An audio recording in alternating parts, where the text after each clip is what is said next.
শনি হচ্ছে যে কোনো বিজনেসে একটা প্রবলেম আসবে, আর কেতু হচ্ছে যদি খারাপ থাকে কোনো নতুন কোনো অ্যাভিনিউ হবেই না। আপনি 20 বছর আগেও ওই স্টেশনে গুডসের দোকান ছিল, ঝাঁপ তুলে বিক্রি করছেন। এবার মাইথোলজির সব সত্যতার জায়গা তো আপনার পাওয়া সম্ভব না।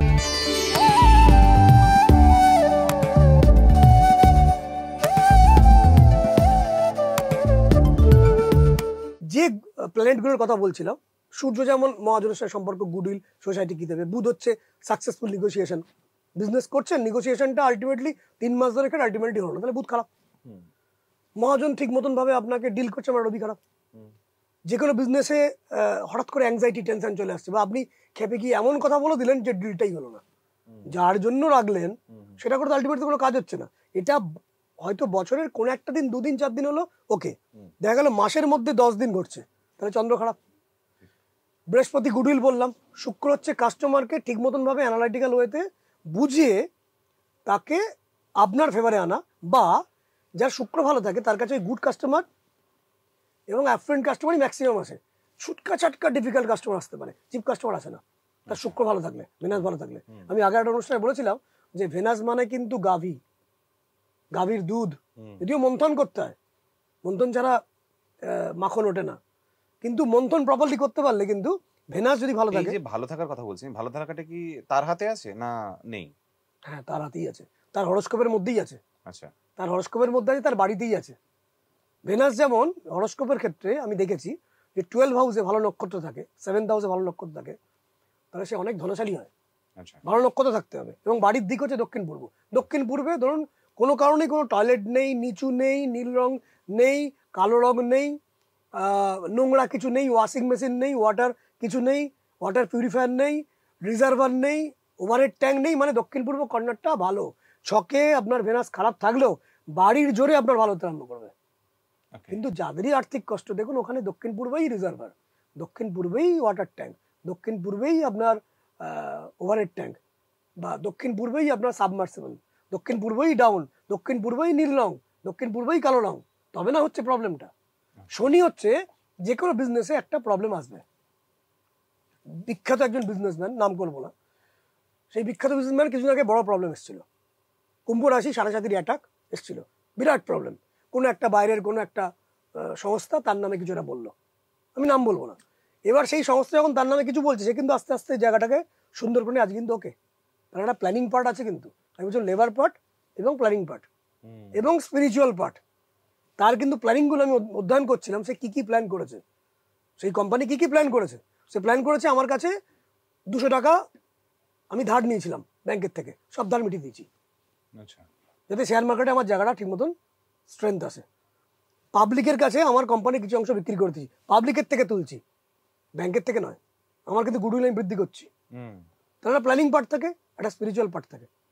তো সেরকম যখন কোনো রকম বিপদ আসে, স্যাটার্ন হচ্ছে যেখানে হঠাৎ করে বিপদ, 7.5 মানে হঠাৎ করে একটা বিপদ, হঠাৎ করে। এবার সেই সময় স্থির থাকতে হয়, ঘাবড়ে গেলে নেই, থাকতে নেই, এবং একটু ঈশ্বরের আশ্রয়ে আসতে হয়। রাহু হচ্ছে একটা ক্রাইমেটিভ মোটিভ, বা রাহু হচ্ছে একটা hidden motive of your partner.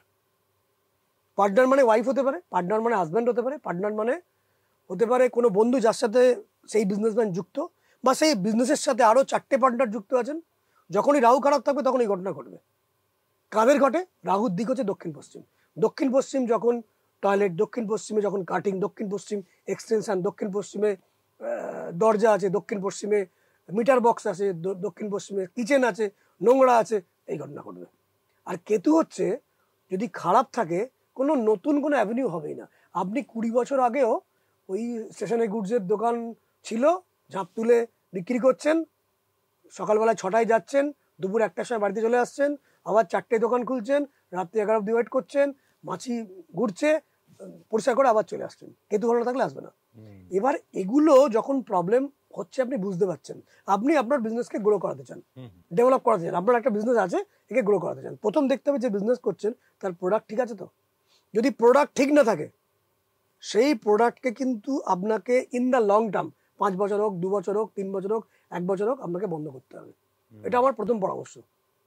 Instant নয়, কিন্তু বন্ধ করতে হবে। দ্বিতীয়, কোনোভাবেই আপনাকে এগোতে দিচ্ছে না, দেবে না, প্রবলেম করবে। হয়তো কোনো ভালো দশা চলাকালীন সে হয়তো কিছু ভালো দিয়েছিল, খারাপ দশা শুরু হয়েছে, গন্ডগোল এসছে। এবার যেটা এরকমটাও হয়। হ্যাঁ, ভালো দশা চলাকালীন সে তাকে সাপোর্ট দিল, যেই খারাপ দশা শুরু হলো সেই বিজনেস আটকে গেল। ওকে। এটা ঘটনা ঘটে। বিজনেস করতে গেলে আগে দেখতে হবে যে খুব সহজ কিছু সূত্র, তারাই বিজনেসে নামা উচিত জেনারেলি, যদি এটাই সব নয়, কারণ নিউমোলজি নিয়ে বলবো আমি, এটা সব নয়। যাদের ডেট অফ বার্থের মধ্যে 3 নেই, 5 নেই, 6 নেই, 4 নেই, এদের বিজনেস আসা উচিত নয়। ডেট অফ বার্থের মধ্যে there is no 3, there is no 4, no 5, no 6, উচিত না। এবার দেখা গেল 3 রয়েছে, 4 রয়েছে, 6 নেই বা 5 নেই, চলতে পারে, 4টেই নেই, নামা উচিত নয়। যে দশা চলছে সেই দশাটা সেই বিজনেস করার পক্ষে সুইটেবল কিনা দেখা উচিত। কিন্তু যে রেমেডি পার্ট, রেমেডিটা ডাইরেক্ট বলছি না এখানে, কারণ এখানে রেমেডি হয়ে বলা যায় না। রেমেডিটা একটা অনেক বড় কঠিন বিষয়। আমার কিছুদিন আগে রুট ক্যানাল হয়েছিল। রুট ক্যানালটা আপনি যে কোনো সোশ্যাল মিডিয়ায় গিয়ে যদি আপনি রুট ক্যানাল লেখেন, কেউ রুট ক্যানাল করে, ওরা দেখিয়ে দেবে। তাহলে কি আমি আমারটা করতে পারবো? অ্যানালাইসিস করতে পারবো? ওটা হিতে বিপরীত হয়ে যাবে, উল্টে রোগ ব্যাধি এসে যাবে। ফলে রেমেডি হবে কোনো ডিসকাশনের জায়গা নয়। কিন্তু যেটা আপনি করতে পারবেন, যে জ্যোতির্লিঙ্গের কথা আমি বলছিলাম, এই দ্বাদশ রাশির সঙ্গে কানেক্টেড আছে দ্বাদশ জ্যোতির্লিঙ্গ। কিরম? মেষ রাশির সাথে রয়েছে তামিলনাড়ুর রামেশ্বরম, আচ্ছা, যেখানে স্বয়ং শ্রীরামচন্দ্র গিয়ে অভিষেক করেছিলেন রাবণের এগেস্টে জেতার জন্য। বৃষণের সঙ্গে যুক্ত আছে সোমনাথ জ্যোতির্লিঙ্গ। সোমনাথ জ্যোতির্লিঙ্গ একটা বড় হিস্ট্রি। সেখানে মহাভারতের বন পর্বে স্বয়ং শ্রীকৃষ্ণ সোমনাথ জ্যোতির্লিঙ্গে গিয়ে পূজাভিষেক এগুলো করেছিলেন, পাণ্ডবদের করতে বলেছিলেন। এবং এই সোমনাথ জ্যোতির্লিঙ্গের সাথে আরো অনেক বড় ফ্যাক্টর রয়েছে। গুজরাটের যাদের চন্দ্র খারাপ থাকে তাদের সোমনাথ জ্যোতির্লিঙ্গ গিয়ে পুজো করার কথা বলা হয়। অ্যাংজাইটি আসছে, টেনশন আসছে। এটা মাইথোলজিতে রয়েছে, পুরাণেও রয়েছে, যে দক্ষ প্রজাপতির 27টি কন্যা ছিল, 27টি কন্যার সাথে মুন গডের মানে চন্দ্রের বিবাহ হয়েছিল। কিন্তু শর্ত ছিল দক্ষ প্রজাপতির যে ওই 27টি কন্যা প্রত্যেককে ইকুয়ালি কিন্তু দেখতে হবে, সবাইকে ইকুয়ালি ভালোবাসতে হবে, নজর রাখতে হবে। কিছুদিন যাওয়ার পর থেকে দেখা গেল যে চন্দ্র রোহিণী নামে একজনের সাথে তার ভাব ভালোবাসা বেড়ে গেল। এই রোহিণী কিন্তু আর কেউই নয়, ওই 27টা নক্ষত্র আমাদের, যে অশ্বিনী, ভরণী, কৃত্তিকা, রোহিণী, মৃগশিরা, আদ্রা, পুনর্বসু, পুষ্যা, এই 27টি নক্ষত্রের মধ্যে একটি। এবার এই তার প্রতি তার ভালোবাসা খুব বেশি ছিল। বাকি 26 জন কি বাবাকে বলেছে, দেখো এরম করছে, দেখো। দক্ষ প্রজাপতি প্রচন্ড খেপে গেছিলেন, খেপে গিয়ে ওনাকে কাটস করেছিলেন, অভিসম্পাত করেছিলেন মুনকে, যে তুমি আস্তে আস্তে ক্ষীণ হয়ে যাবে।